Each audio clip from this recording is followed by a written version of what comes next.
Here's another plant you might be familiar with. This is Queen Anne's lace, which is invasive. Definitely a problem in prairie ecosystems, prairie restorations. It's in the carrot family, Apiaceae, and in fact it is a carrot.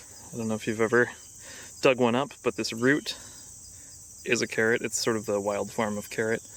And if you crack this open, it will have a strong carrot smell.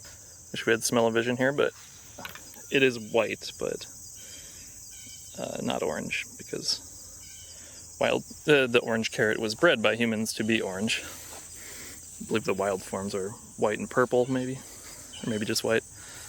But that's Queen Anne's lace.